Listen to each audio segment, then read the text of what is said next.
What if I told you there's a city beneath your feet right now that held 20,000 people, and the entire world forgot it existed for centuries? The Cappadocians didn't just dig holes. They engineered something so sophisticated that modern architects still can't fully explain one specific detail about how they pulled it off. Look, I visited places with impressive architecture, ancient Rome, the Egyptian pyramids, but nothing prepared me for a rock you can literally scratch with your fingernail. Cappadocia sits on volcanic tuff. And here's the weird part. When you first expose this rock to air, it's soft enough to carve with basic hand tools. Leave it alone for a few weeks, it hardens like concrete. 9 million years ago, 3 volcanoes decided to have a really bad day, all at once. They buried this entire region under 500 feet of volcanic ash. Over time, that ash compressed into something magical, workable stone that basically begged to be carved. Early settlers figured this out fast. While other ancient people spent months chipping away at granite, Cappadocians could dig out an entire room in days. Days! That's the difference between a hobby project and building an underground metropolis. But wait, it gets better. The rock acts like nature's thermostat. Underground spaces stay at a constant 55 degrees Fahrenheit. Summer, winter, doesn't matter. No heating system required, no cooling system either. The ancient world's first passive house, just pointed downward. Builders got clever about quality control too. Fresh tuff has a yellowish color. Give it a few weeks of air exposure and it turns gray. So experienced carvers knew exactly what they were working with just by looking. And unlike granite or limestone, tuff doesn't fracture randomly. No sudden ceiling collapses, no surprise cave-ins. You could carve with confidence that the roof would stay where you put it. Makes sense why they kept digging, right? But soft rock alone doesn't explain why anyone would build cities underground in the first place. That required a much darker motivation. One that showed up on horseback every few decades without warning. Cappadocia wasn't just some random spot on the map. It was basically an ancient highway for every army that wanted to conquer something. Persians marched through, Romans marched through, Mongols, you guessed it. Every few decades, another wave of soldiers showed up looking for food, slaves, and anything valuable they could carry. And here's the problem with surface villages in Cappadocia. The terrain is flat, like really flat. No mountains to hide behind, no rivers to slow down cavalry. If you built a wooden fence, they'd burn it.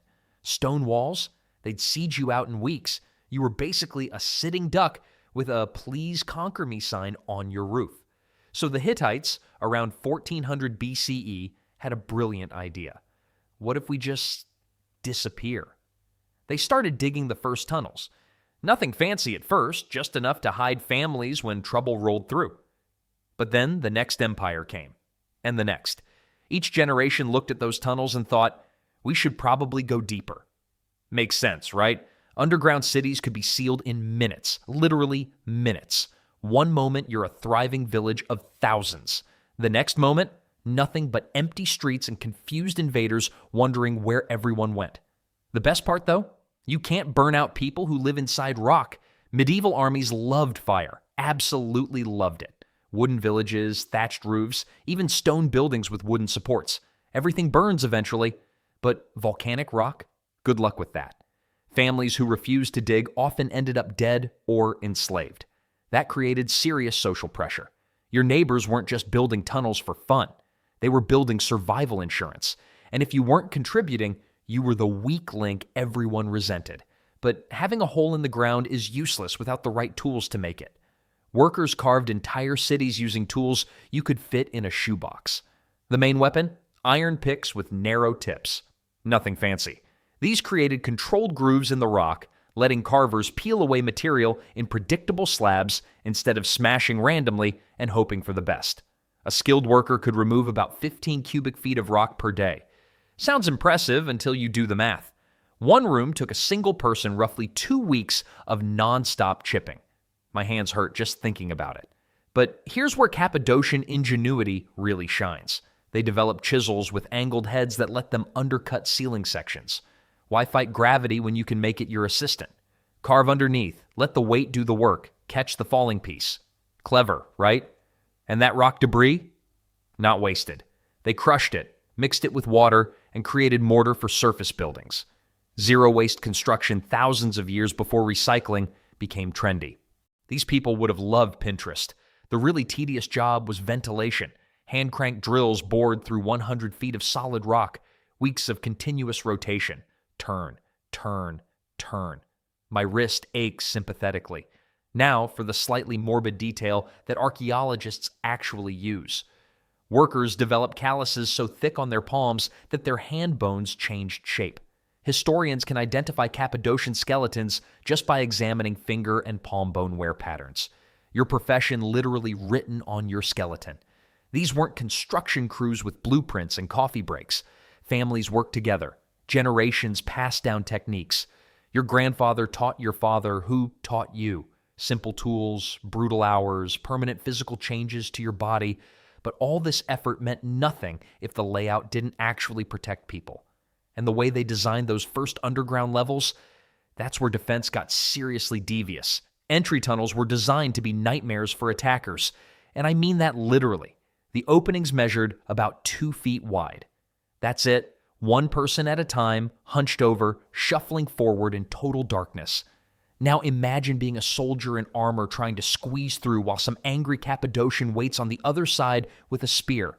Not exactly a fair fight. The first underground level sat about 15 feet below the surface.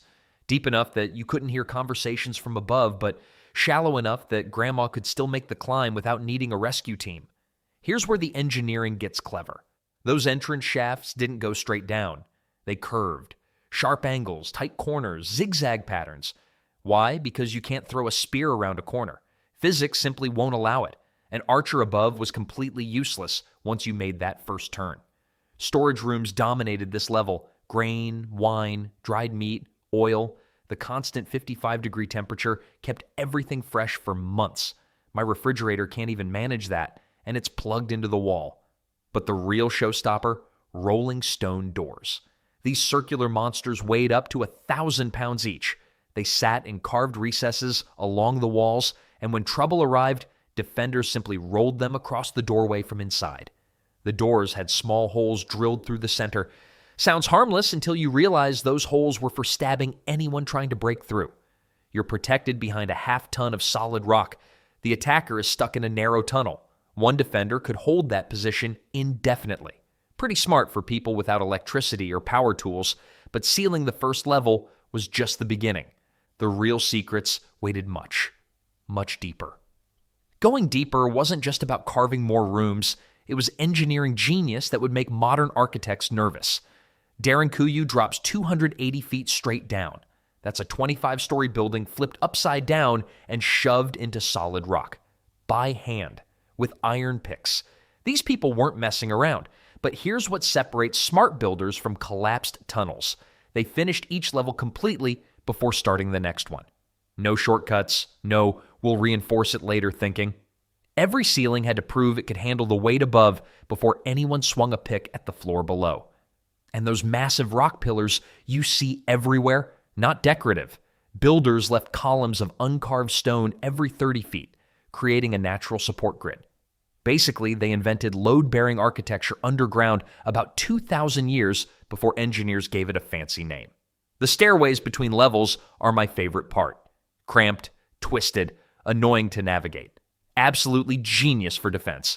Every turn created another choke point where one guy with a spear could hold off an army. Now, who got the bottom floors? Pregnant women, children, the elderly, the sick.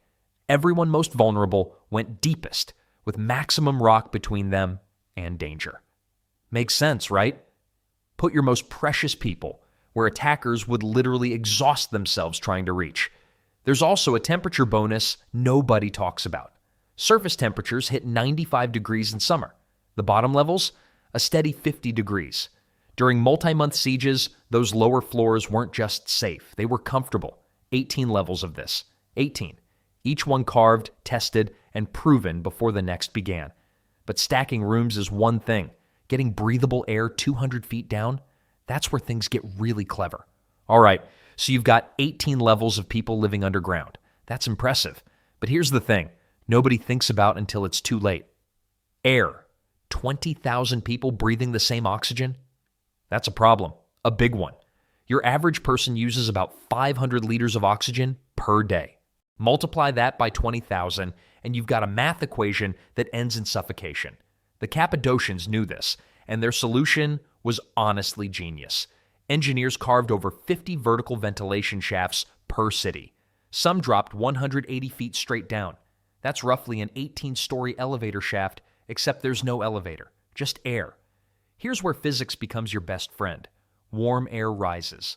Always has, always will. So the warmer underground air naturally floated up through certain shafts. This created a vacuum effect that pulled fresh surface air down through separate channels.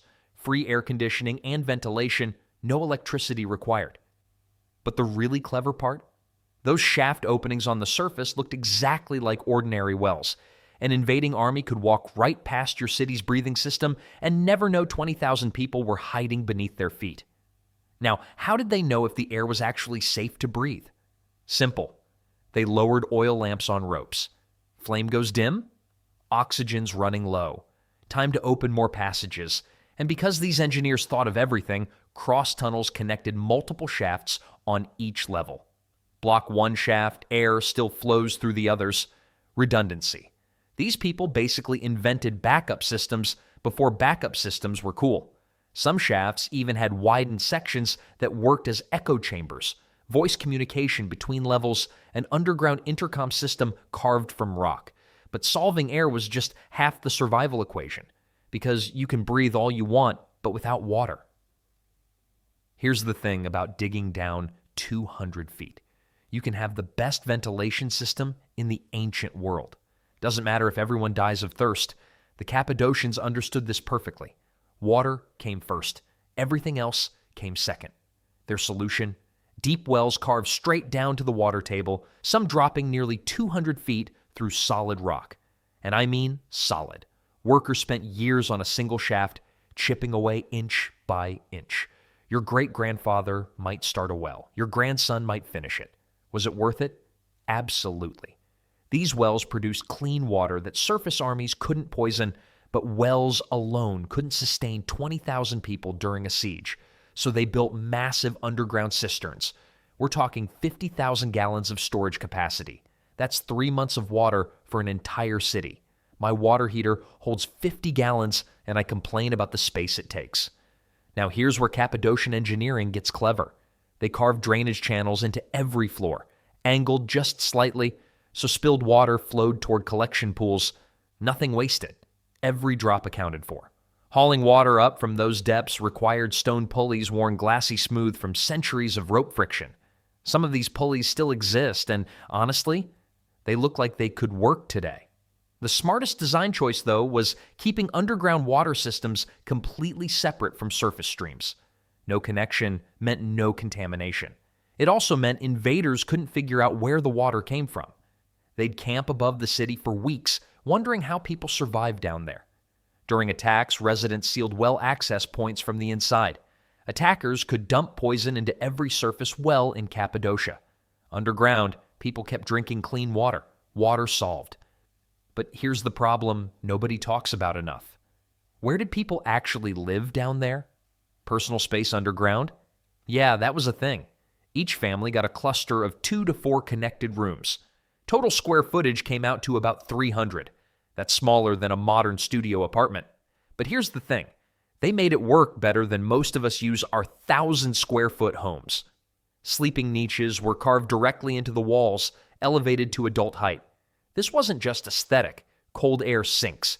By keeping beds off the floor, families stayed warmer and freed up every inch of walking space below. My bedroom's bigger than their entire home, and I still can't find room for a decent nightstand. Storage was built into everything. Stone benches lined the walls, but hollow spaces underneath held clothing, tools, food supplies. Nothing wasted. No IKEA runs required. Now cooking. That could have been deadly in an enclosed space. So families used designated areas with ceiling vents channeling smoke away from living quarters. Get this wrong during a 3-month siege? People suffocate. They didn't get it wrong. And the organizational details really get me. Carved shelves appeared in nearly every room.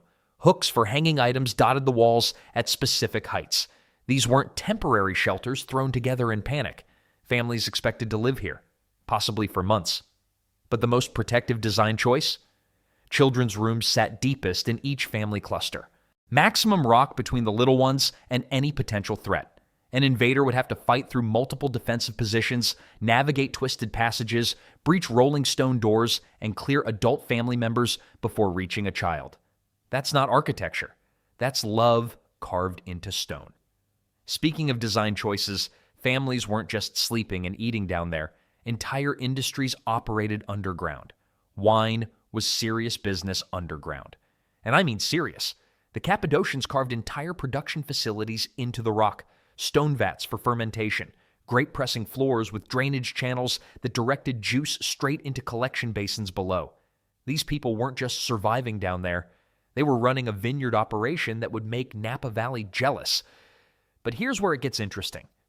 Churches started appearing on middle levels, barrel-vaulted ceilings, baptismal pools carved right into the floor, altar spaces that could seat 50 worshipers comfortably. Why middle levels?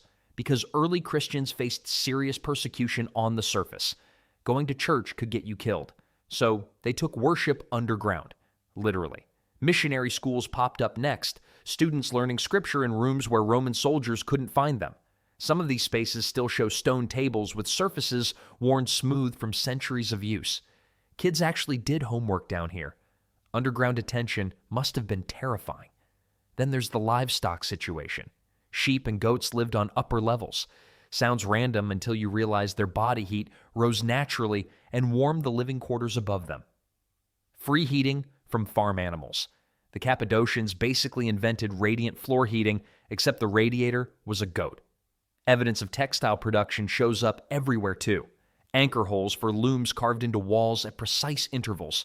Women kept weaving during sieges. Life didn't stop underground, it just adapted. What strikes me most is how normal everything was. School, church, winemaking. These weren't temporary bomb shelters. They were complete parallel societies. But maintaining all this for 20,000 people required serious organization.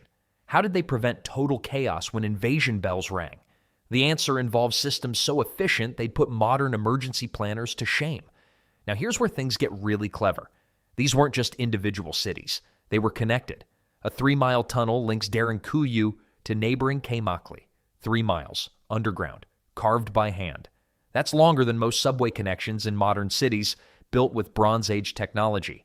And get this, these passages could move around 1,000 people per hour between cities. Not comfortably, mind you. The tunnel stood barely 4 feet high. Everyone had to crouch walk the entire distance. Your back would hate you for days afterward. But when an army's burning your surface village, sore muscles seem like a pretty good trade. The security features? Absolutely paranoid. In the best way possible. Secret doors looked exactly like dead ends. Solid rock walls, nothing suspicious, except pressing specific stones in the right sequence made them swing open. It's like a medieval escape room, but the stakes were your entire family's survival. Guard stations appeared every 500 feet along major routes. Small rooms carved into tunnel walls where defenders could watch everyone passing through. Try sneaking past that. But my favorite detail? The emergency collapse points. Engineers built certain tunnel sections specifically to be destroyed. If enemies broke through your defenses and started chasing you through the passages, you could trigger a controlled cave-in. The tunnel behind you just disappears. Good luck following now. Then there were the false branches. Tunnels that looked perfectly legitimate but led absolutely nowhere. Dead ends designed to trap invaders who didn't know the layout. While they're wandering confused in the dark, you're escaping through the real route. Pretty genius defensive thinking, right? But engineering tunnels is one thing. Organizing 20,000 panicked people during an actual attack, that required something entirely different. Okay, so you've got 20,000 people crammed underground. How do you stop it from becoming complete chaos? The answer? They treated it like a small country with very strict rules. Every neighborhood on the surface had a matching zone underground.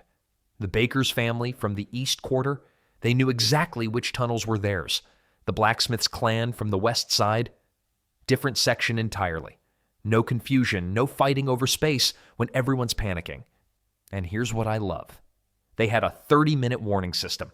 Horns blasted from watchtowers the moment scouts spotted trouble. 30 minutes to grab your kids, your grain sack, and get underground. That's barely enough time for me to find my car keys, but these folks had it down to a science.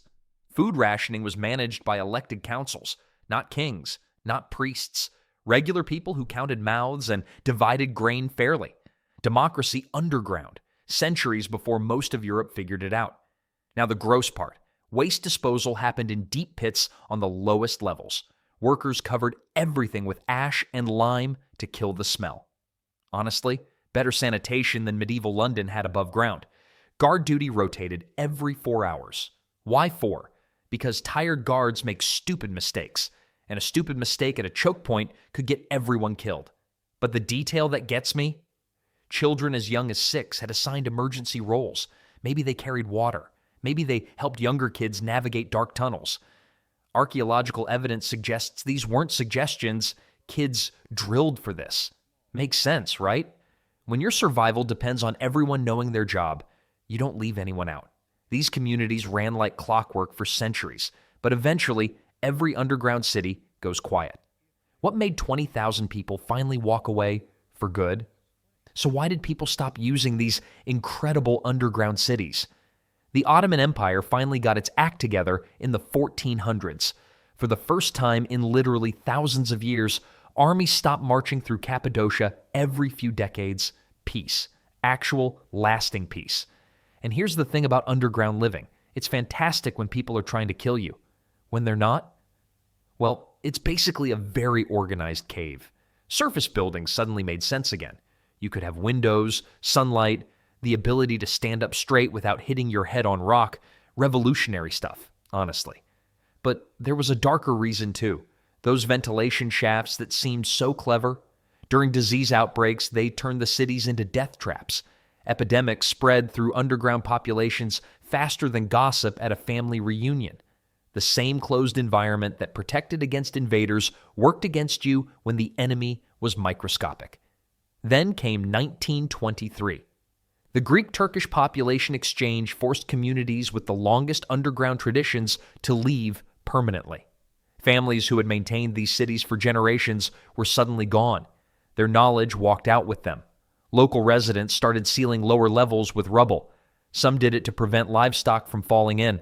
Others probably just wanted to forget passages that held too many memories. The city sat there, forgotten, for decades, until 1963, when a Derinkuyu resident knocked down his basement wall during renovations. Behind it, tunnels extending for miles in every direction, an entire civilization's hiding spot, accidentally rediscovered because someone wanted a bigger cellar. Makes you wonder what else might be sitting behind ordinary walls, waiting for someone curious enough to knock through. These underground cities prove something remarkable about human survival instincts.